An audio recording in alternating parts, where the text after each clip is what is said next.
so often when the environment in the body is out of balance, it isn't that the system is incapable of processing, it's that it's just not able to be processing things the way that it could be. I'm a big proponent of intermittent fasting as well as a plant-forward diet in terms of really giving the body a break and allowing it to do what it knows how to do.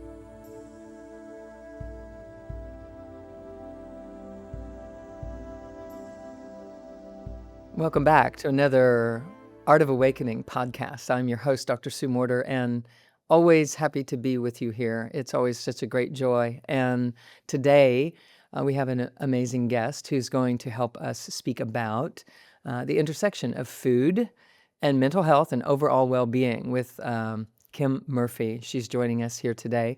And with her personal journey and her professional expertise, she's helping people all over the world transform their health and their happiness just by changing what's on their plate. Now, I know that most of you that are tuning in are well attuned to the idea that I ascribe to an alkalizing diet and that we are really leaning into paying attention to the two things that affect our chemistry the most, which is the foods that we eat and the thoughts that we think.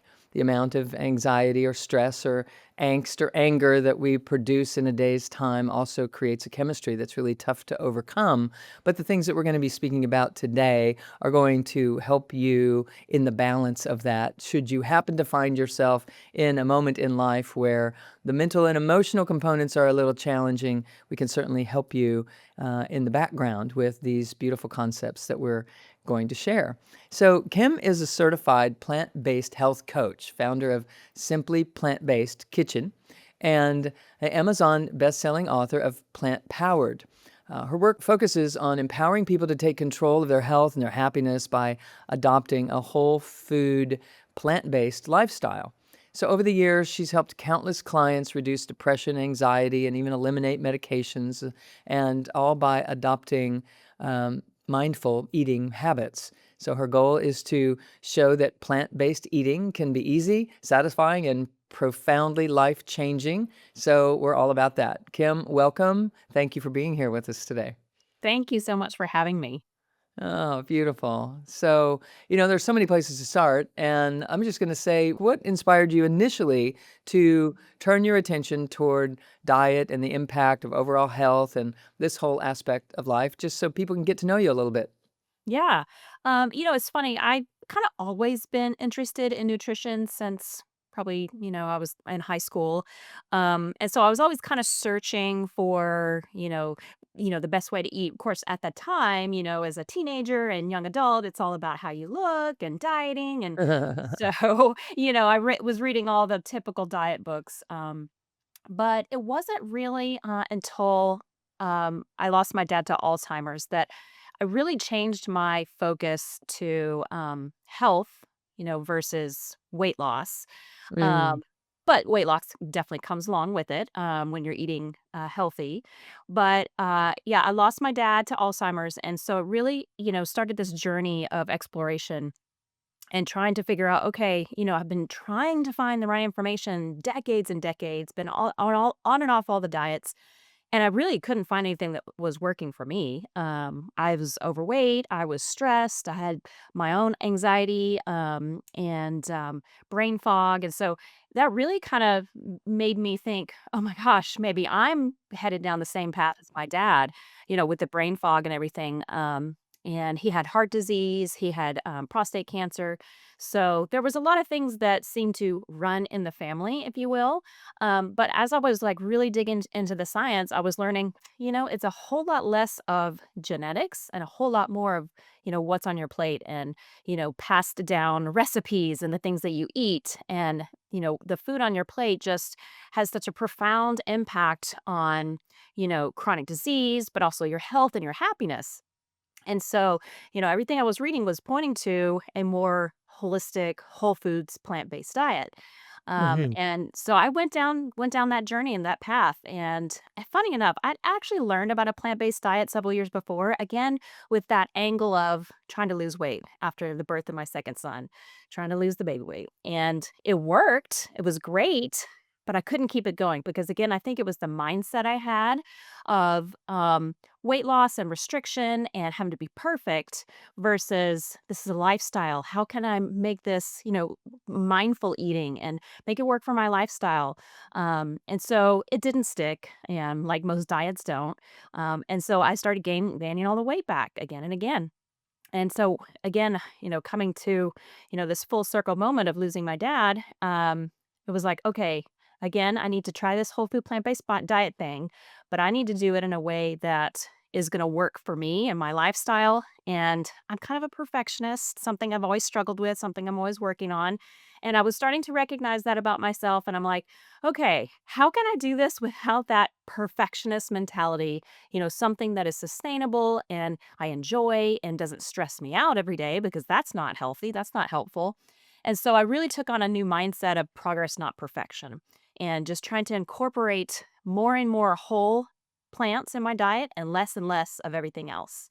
And so over time, that just really shifted, the balance of foods in my diet from, a lot of meat and dairy and junk foods to a whole lot more whole plants. And that shift really just made it a little bit easier, and I lost weight, felt great. But the biggest thing I noticed was the brain fog lifted within just a few weeks. I had more energy, but not only that, like my mood and just really improved. So, the anxiety was calming down. Everything was just, I was feeling happier. I was like, okay, I can keep this going. And so that's really what started my journey. And then wanting to, like, I felt so amazing. I was like, well, I want to share this with everybody. And I was like, how can I do that? And so that really led into my journey of becoming a certified plant based health coach. Oh, how beautiful. I grew up with my father was a pioneer in energy medicine, and he was very interested in why people healed when they healed and why they didn't heal when they didn't. And it took him into the research of nutrition and the alkalizing of the diet that truly contributed to decrease in inflammation in the body and an ability to heal. And kind of a thumbnail sketch on that was that the energy that it takes to consume other foods other than the fruits and vegetables is energy that could be being spent on healing, but it's being required to digest these more complex, heavier foods, etc. That it kind of sabotages our intention to heal, our intention for well-being.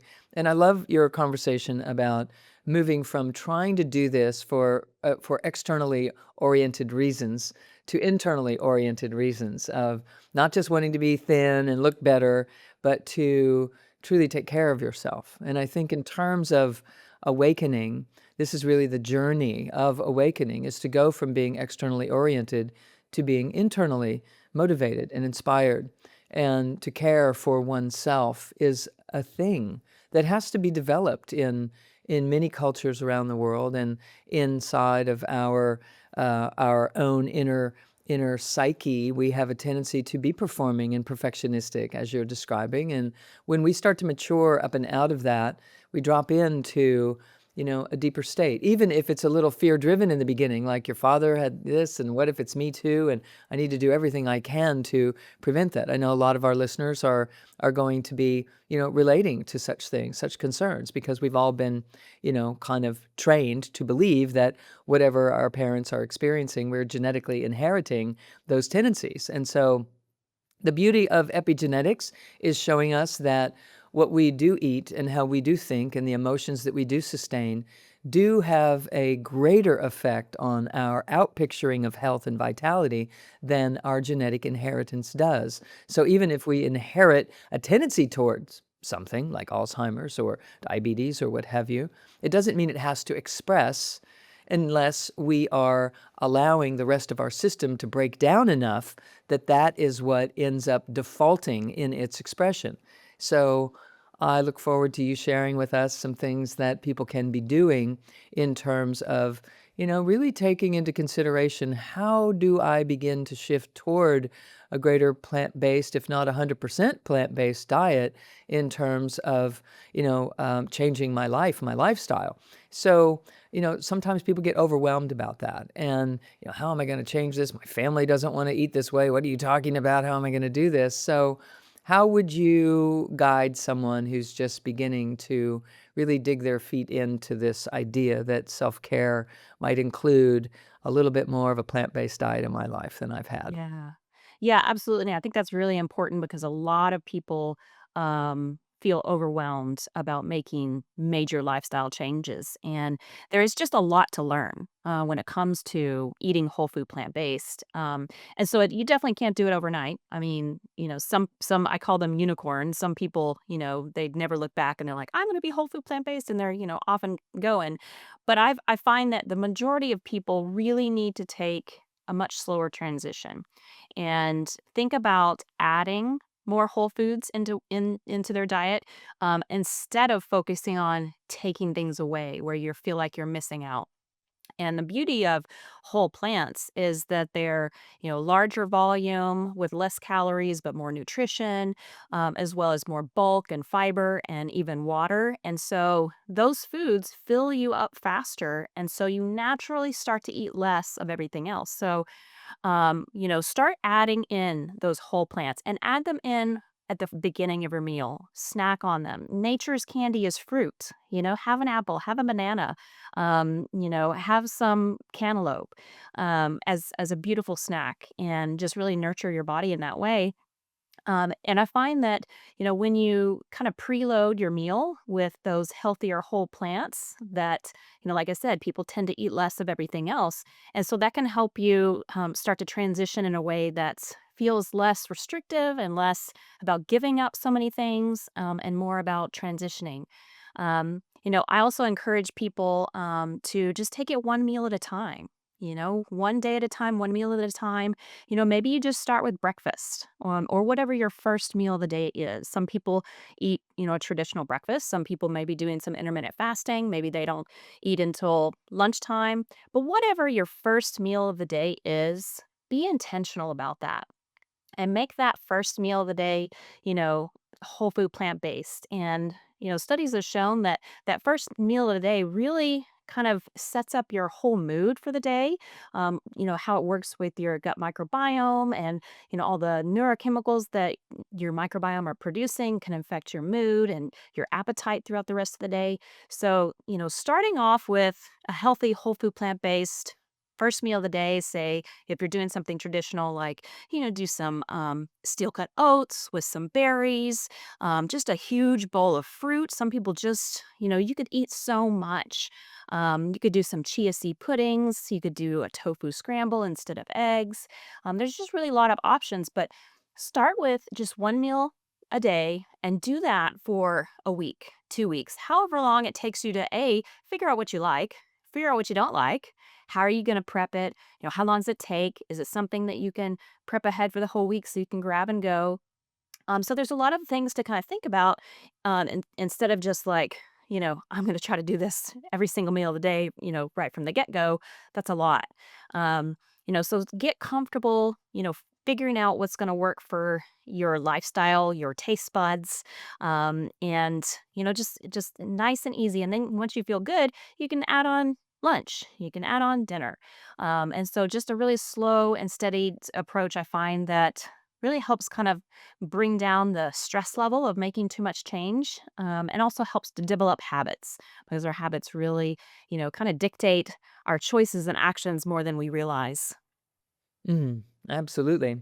One of the things that I think helps people also to begin to shift into something, maybe it's radically different than how they've been operating, is to hear about some of the benefits that people have had by doing this. So, can you share other experiences or examples that you've had with clients who have begun to shift things and they started sensing, feeling, different outcomes in their lives pretty readily, pretty quickly? Oh, yeah. I mean, In my program, Plant Powered Life, we have a community Facebook group, and people are posting every single week about their experiences. Some people right off the get go, within a week or two, all of a sudden, the biggest thing I think people are surprised about is energy and mood, how it makes them feel. The food just really makes such a big difference on how we feel and our energy. Has a lot to do with our microbiome because our microbiome actually produces a lot of the serotonin that really helps with our mood regulation. And so, if you don't get enough fiber from whole plants, then you literally cannot produce enough of those happy neurotoxins. So, I think that that's one of the biggest ones. People get off their anxiety and depression medication, obviously with under the consult of their doctor. People lower their cholesterol, lower their A1C, get off of metformin, get off of insulin. I mean, pretty much anything you can think of with a heart disease, diabetes, um, mental health, autoimmune disorders. People are able to really start to heal their body from the inside out. And then they don't have that need for as much medication, and they can work with their doctor to, titrate them down off of that. And a lot of them get off of medications completely. And as long as Mm. they're eating healthy and, filling their body with those healthy whole foods, they're able to stay off those medications. So it's just, I mean, people lose, hundreds of pounds. Just all the time. And it's just whatever they need to lose, that's appropriate for them. But, it's just, it's kind of like one of those things when people say it, I'm always amazed, but then I'm not. It's always so wonderful to hear such success stories. And it Mhm. seems like a miracle because you don't see that happening with other ways of eating. You don't see that on the television enough. We don't see how powerful, a plant-based diet can be. And then we do, and we're like, oh, right, of course, and there's so much science to back that up. So just amazing, incredible transformations um, all the time. Yeah. Mhm.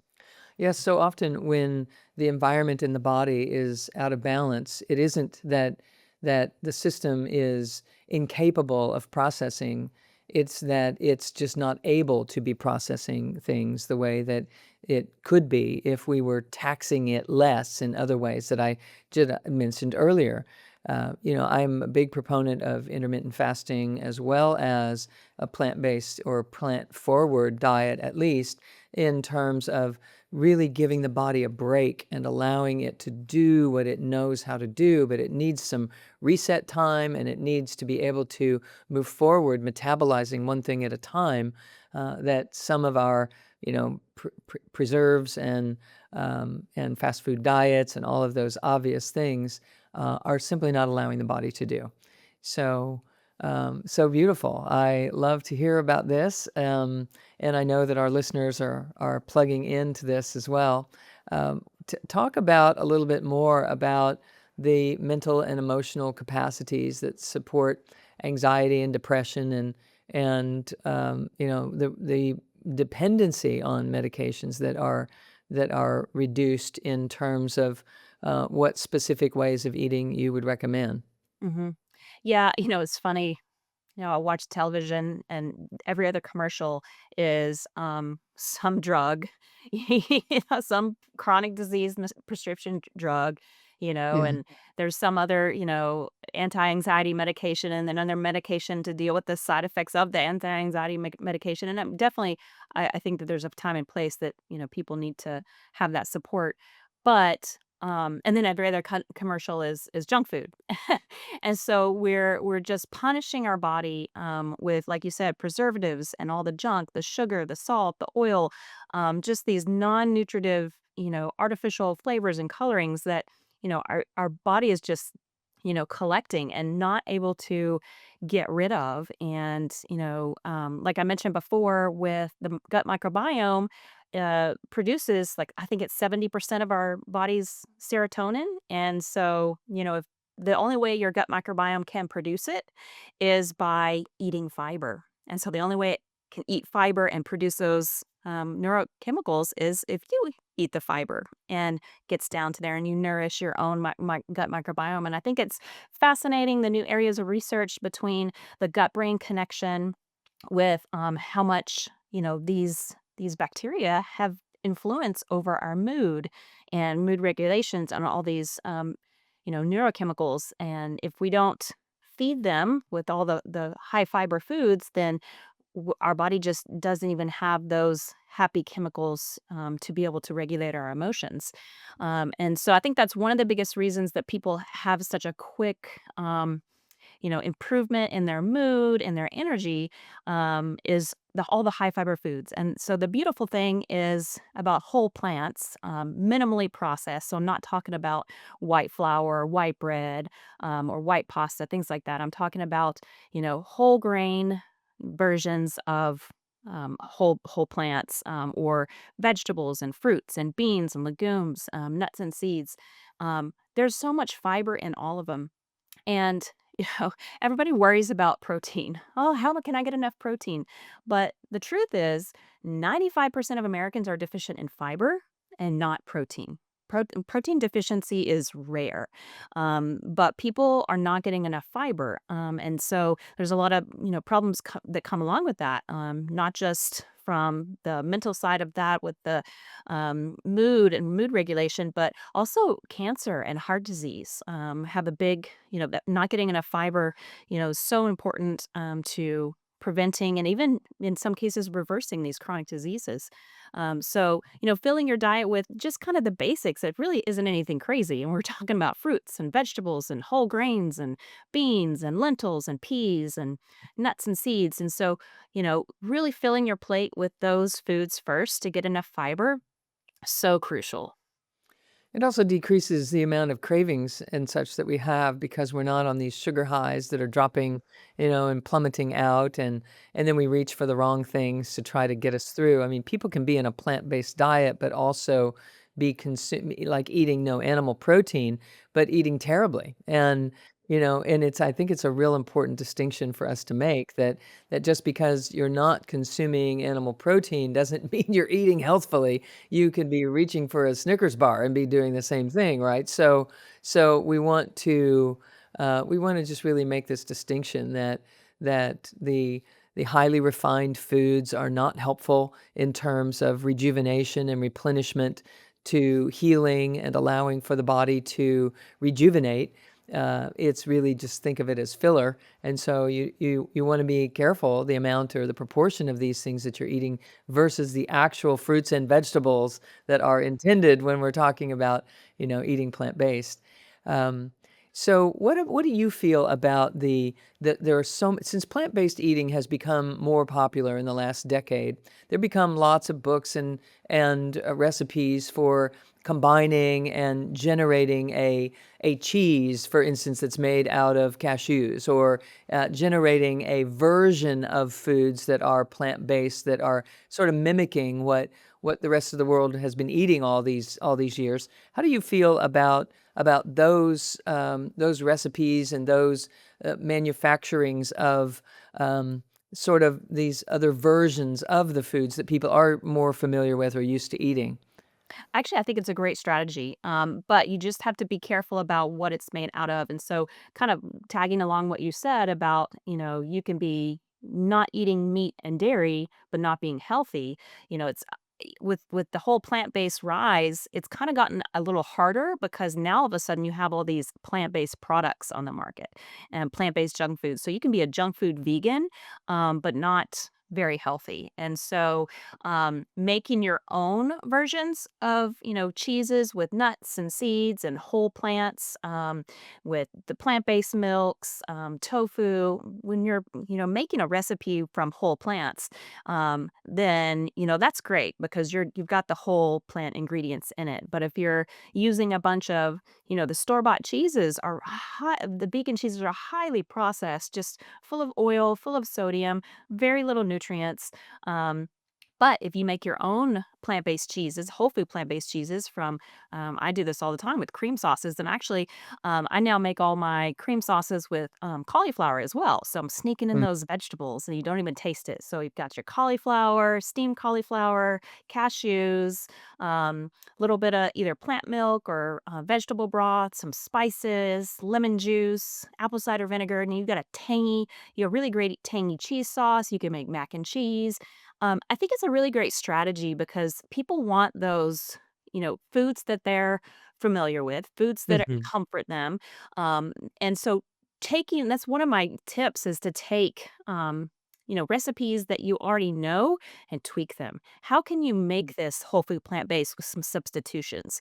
Instead of ground beef in tacos, let's go with a can of lentils. And now you've got these tiny little, lentil beans that look kind of like ground beef, but it's so much healthier. Now you've just added so much fiber to your diet and still plenty of protein, just with that simple trick. Making your own cheese sauces, making your own plant-based pizzas and using nutritional yeast on top as kind of a cheese flavor. They do have a Parmesan cheese on the market now by Panacisa that is whole food plant-based, and they make it. You can make your own, but it's just cashews. Um, Garlic powder, apple cider vinegar, and a little bit of salt. So you can make your own, you know, plant-based Parmesan cheese, but if you just wanna, cheat and buy it, Panacisa is a good, recommendation. So you can I put that on some whole grain pita pizzas, load up with some veggies, got the tomato sauce on there, put on some Panacisa, voila, you've got You're making me yourself. hungry. I know, right? Oh, beautiful. So tell us about your book. Just tell us a little bit about what we can find in your book. Yeah, plant powered. It is really kind of a lot of the science behind whole food plant based eating. I talk about my journey. I have lots of great success stories throughout the book to really inspire and motivate. But it's not just about, here's the science, blah, good luck. I also lead you through step by step of, like was talking about earlier, how do you transition? How do you incorporate this into your lifestyle so that it's not so overwhelming. It's not, here's the information, good luck. Hey, let's take this information and let's gradually tweak over time. And what are some strategies for you to make those changes over, a period, a longer term period to really, create those habits that you can be successful at keeping, keep going on. So there's also some bonus recipes in the book, but it's really, just a helpful guide to create a more plant powered life, plant centered life, if that's something somebody's interested in. Mhm. Beautiful. So you do have some bonus recipes in there. Are there other recipe books that you recommend for people that are trying to, like, figure out how do I begin cooking in this way? Right. Yeah. Actually, I've got a ton of recipes on my website, Oh, okay, great. simplyplantbasedkitchen.com. Yeah, lots of recipes. We adding new ones every single month. There's so many great cookbooks out there. Mhm. Just Forks Over Knives. Dr. Greger has some. Plentiful Kiki. I mean, there's really amazing books out there that are whole food plant based and not going to be a bunch of junk food in it.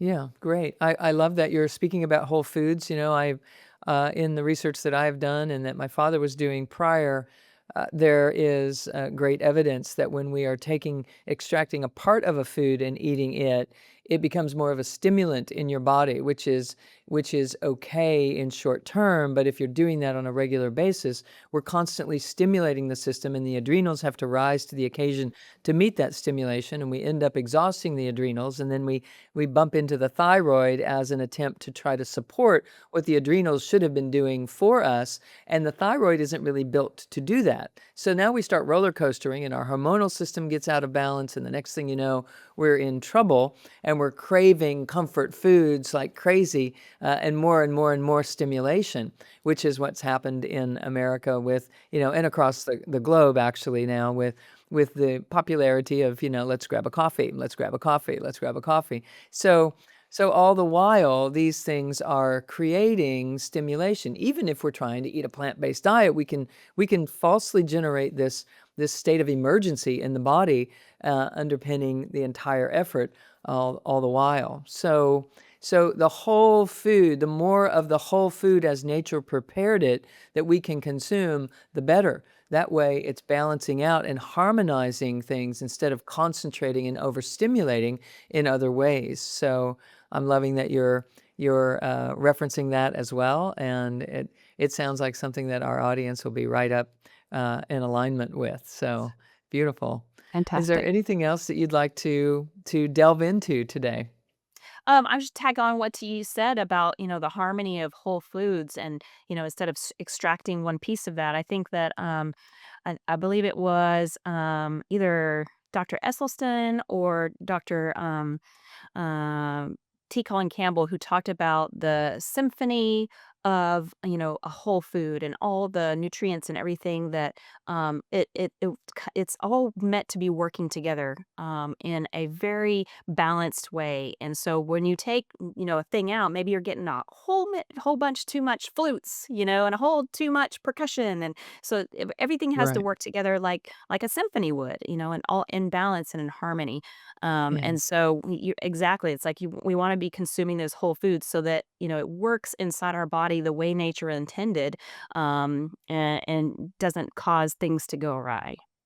Yes, this is so fun. It's sort of taking me down memory lane with my father and I used to have lots of conversations around these lines, and he at one point said, "I've learned more about nutrition than I really want to know," because he didn't want to have to follow the rules he was figuring out. He's like, "Yeah, this is actually what allows people to heal, and I don't want to do it." But he would, whenever he'd get in trouble, he'd lean further in this direction, and then as soon as he started feeling better, he'd move over in the other direction, and just kinda surf it that way, and, it's okay. It works for us, and we want everyone to feel like that's a possible way to approach this, especially if you're just getting your feet wet. Just lean in and, if you find yourself just craving something that you're used to, then go do that, but allow it to be, an occasion instead of something that you're doing all the time because your body just can't keep up with, everything that you're asking it to do. It can for about 40 or 50 years, but in my clinic, patients and clients would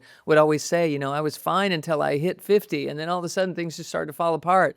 And, the reason is our buffer system has the capacity to make up for these choices that we make for, about 40 or 50 years. And pretty soon the bicarb buffer system, the entire alkaline reserve starts to get exhausted. And it's like, what do you want from me? What are you asking me to do? I can't keep up with the choices that you're making. And so if it shows up then in someone's life as inflammation, joint pain, it becomes arthritis, it becomes lethargy, it becomes fatigue, brain fog, as you're mentioning, it becomes all the things that we attribute to getting older. And it isn't that. We can become younger again if we just turn back toward what nature has provided. Humanity has this really bad habit of trying to improve upon everything that nature has done. And some of that is okay, but we have to keep our feet in the soil and really and really remember that everything is provided for us, and we just need to move in alignment with that in proportion to the things that we're asking our bodies to do. So, how beautiful, Kim. So, before we wrap things up, I just want to say I'd love for you to share with people how they can reach you, what you mentioned a course that you do, or what resources you might have for people who are wanting to take a turn toward Mhm. caring for themselves in this way. Yeah, absolutely. So they can head to my website, simplyplantbasedkitchen.com. A lot of great free resources, free recipes. There's a plant based diet beginner's guide you can sign up for to really kind of dip your toe in, learn more about it, help get you started. Um, yeah, I have my main membership course, Plant Powered Life, where we coach everyone through those stages of transitioning at whatever pace is best for you, give them support through our community and recipes and meal plans and group coaching. So it's a really great program, and I'm always offering times to get into it. But the best way to find out about that is just get on my emailing list, sign up for that free guide on my website, simplyplantbasedkitchen.com, and you'll learn more about it. Beautiful. Thank you so much, Kim. It's been wonderful to connect with you and to share these ideas that I know will help everyone to whatever degree we want to plug into shifting our diets and really enlivening our lives in this nutritional way. It will work for us. So if you go all in, it will work all in. And if you put your toe in the river, it'll help your toe. So, bits and pieces will come along the way. All right. So pick up Kim's book, Plant Powered, and visit her website, and I am quite sure that you will be happy that you did. So, Thank you all for joining us as well. Kim, I want to thank you specifically for being here and giving us your time today. And then thank you all for being a part of the Art of Awakening. So be sure to subscribe and share this episode with your friends and family. And until next time, blessings to you all. Namaste.